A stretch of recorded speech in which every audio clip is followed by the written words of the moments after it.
మీ కోపంతో నలుగురు భయపడి దూరం పోకూడదు గానీ, మీ కోపంతో నలుగురికి సహాయపడి, ప్రేమతో దగ్గరికొస్తే ఆ కోపంతో మాత్రం చాలా మంచిదైన కోపం అనేసి చెప్పుకోవాలి అనేసి ఒక సినిమా మోరల్ అనమాట. Hi! Hello! Welcome to Manodi YouTube channel. ఈరోజు మనం చూసాము 'సరిపోదా శనివారం'. అసలు టైటిలే చాలా డిఫరెంట్‌గా ఉంది. మన వివేక్ ఆత్రేయ గారు ఎలా తీసింటారు మూవీ. ఎందుకంటే చాలా డిఫరెంట్ స్టోరీస్ అంటే ఆయన సినిమాలంటే ఒక సినిమా ప్రకారంగా మనం చూస్తే మాత్రం చాలా డిఫరెంట్ గా ఉంటదనమాట మూవీ. కాకపోతే ఈ సినిమా 'నాని' గారి సినిమా బయటికి చూసొచ్చిన తర్వాత అయితే ఒక మంచి సినిమా చూసినామైతే అనిపిస్తది. కానీ అంత సరిపోయిందా లేదా సినిమా మనకు? మనం పెట్టినందుకు మనకంత సరిపోయిందా లేదా? వెళ్ళొచ్చా లేదా సినిమాకి? ఇప్పుడు సినిమాలోకెళ్దాం అనమాట. మనకి సినిమాలకెళ్తే మాత్రం 'సరిపోదా శనివారం' అనే టైటిల్‌కి ఖచ్చితంగా డైరెక్టర్ వివేక్ ఆత్రేయ గారైతే న్యాయం చేశారు. ఆ 'సరిపోదా శనివారం' అనే టైటిల్ ఎందుకు పెట్టారు అంటే హీరో గారికి వాళ్ళ అమ్మగారు ఒక మాట ఇచ్చింటారు. అంటే ఈ సినిమాలు ప్రతి ఒక్కరికి ఒక రిలేటెడ్ అయి ఉంటది. ప్రతి ఒక్కరికి కోపం అనేది చాలా ఎక్కువ ఇప్పుడున్న యువకుల్లో. ఆ కోపాన్ని తగ్గించుకోవడమే యాంగర్ మేనేజ్మెంట్ అంటారు. ఆ యాంగర్ మేనేజ్మెంట్‌ని హీరో గారు వాళ్ళ అమ్మ ఎలా తగ్గించింది.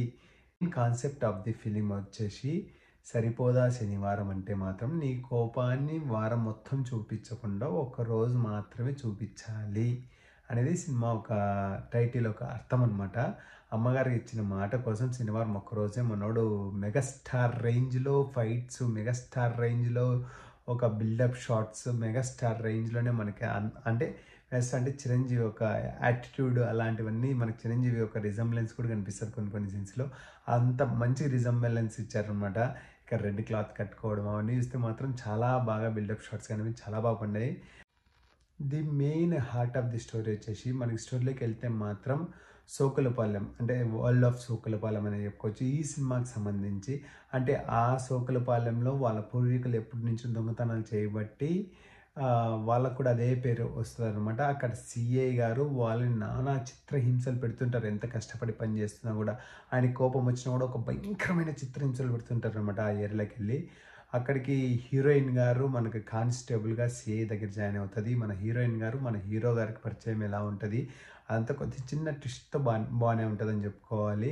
మనకు మొత్తం ఈ స్టోరీ మొత్తం సీఐ గారి చుట్టూ, మనం మురళీ శర్మ గారి చుట్టూ, మురళీ శర్మ గారు పెద్ద విలన్‌గా కనిపిస్తారు. మనకి ఎస్‌జే సూర్య గారి విలన్ విలన్ ఈ సినిమాలో వీళ్ళిద్దరు విలన్స్. తర్వాత మరి హీరో గారికి వీళ్ళిద్దరు కలిపి హీరో గారు విలన్ అవుతారనమాట. ఈ మరి హీరో గారి ఒక మంచి ఒక రౌండప్ మూవీలో ఒక మంచి మంచి సీన్స్, మంచి మంచి స్టోరీ మనకి వివేక్ ఆత్రేయ గారు కనిపిస్తారనమాట. మనకి డైరెక్షన్ లెవెల్స్ అంత మంచిగా చూపిస్తారు సెకండ్ హాఫ్‌లో ఒక మంచి ట్విస్ట్‌తో మనం ముందుకెళ్తున్న సమయంలో మళ్ళీ ఒక ప్రెడిక్టబుల్ స్టోరీనే అనిపిస్తది. సెకండ్ హాఫ్ మాత్రం చూస్తే మాత్రం.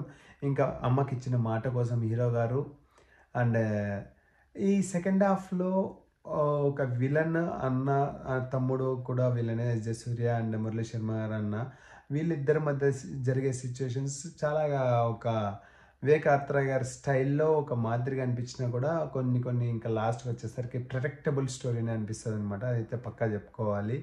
ఇంకా అమ్మకిచ్చిన మాట మనకి సోకలపాలెంని ఎలా కాపాడాలి హీరో గారు అండ్ హీరోయిన్ గారిని ఆమె ఒక మనసులో ఉన్నది ఎలా తెలుసుకొని ఎలా చూపిస్తారు మనకి. ఇవన్నీ చూస్తే మాత్రం ఒక మంచి స్టోరీ చూసినంత అయితే మాత్రం అనిపిస్తది. కానీ అంత సరిపోయిందా లేదా మోతాదులో అంటే మనకి ఇక్కడ ఆడియన్స్ ప్రకారంగా చూస్తే మాత్రం చాలా బావుంటది సినిమా. అండ్ చాలా మంచిగా ఉంటది. కానీ ఒక ఫిల్మ్ లవర్‌గా ఆలోచిస్తే మాత్రం సెకండ్ హాఫ్‌లో ఇంకా డిఫరెంట్ ట్విస్ట్‌లతో పెట్టి ఇంకా చాలా మజాగా ఇచ్చుండాలి. కాకపోతే బ్యాక్‌గ్రౌండ్ మ్యూజిక్ అయితే చాలా బావుంది సినిమాలో. అండ్ ఎక్కడైతే ఆర్టిస్ట్‌లని ఎక్కడ వాడుకోవాలో అది కూడా చాలా బావుంది సినిమాలో. అంటే ఐ మీన్ బేసిక్‌గా సినిమా చూస్తున్నంత సేపు ఎక్కడ బోరింగ్ అయితే కొట్టదు. బేసిక్‌గా చెప్పుకోవాలంటే. అంటే 'నాని' గారి స్టైల్‌లో 'నాని' గారి మూవీస్‌కి ఇది ఒక మంచి తోడ్పడింది సినిమా అని చెప్పేసి చెప్పుకోవాలి. అండ్ ఇంకా 'నాని' గారి గురించి మనం చాలా పెద్ద ఎక్స్‌పెక్టేషన్స్ చేసామనమాట. ఇది కూడా ఒక మంచి ఎక్స్‌పెక్టేషన్స్ అండ్ మంచి ట్రై చేశారని చెప్పాలి. 'సరిపోదా శనివారం' చాలా డిఫరెంట్ టైటిల్ అనమాట. చాలా డిఫరెంట్‌గానే ఉంది మూవీ అయితే. కాకపోతే మనకి సెకండ్ హాఫ్‌లో వచ్చే ప్రెడిక్టబుల్ సీన్స్ ఇవన్నీ చూస్తే మాత్రం మన వివేక్ ఆత్రేయ గారి రేంజ్‌లో సినిమా ఉంటే మాత్రం అంటే ఐ మీన్ చాలా డిఫరెంట్‌గా ఉంటది మూవీస్.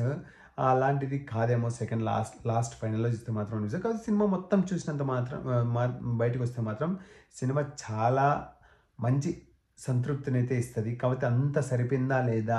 సరిపోయిందా శనివారం అనేది మనకి సినిమా చూస్తే మాత్రం నాకైతే సరిపోయింది. మరి ఇప్పుడున్న ప్రేక్షకులకి చూసి ఆదరిస్తారో లేదో మనం వేచి చూద్దాం. ఈ సినిమా ఒక మోరల్ నుంచి జరిగే సిట్యుయేషన్స్, తర్వాత ఇక్కడ మధ్యలో ఒక హీరోయిన్ గారికి, హీరో గారికి ఒక ట్విస్ట్ ఉంటది. అది కూడా కొద్దిగా ప్రిడిక్టబుల్లే కానీ అంత చూపిస్తే మాత్రం వేరే వేరే సినిమాలు చూసిన రేంజ్‌లో అనిపిస్తది. కానీ okay. Fine. Well and good. మంచి ట్రై అని చెప్పుకోవాలి. కాకపోతే 'నాని' గారికి మంచి తోడ్పడే సినిమా. ఇంకొక హిట్ పడినట్టే అనుకోవచ్చు. కాకపోతే అంత సరిపోయిందా లేదా అంటే మాత్రం అక్కడక్కడ డౌట్స్‌తో సరిపోయిందనేసి అనిపిస్తుంది.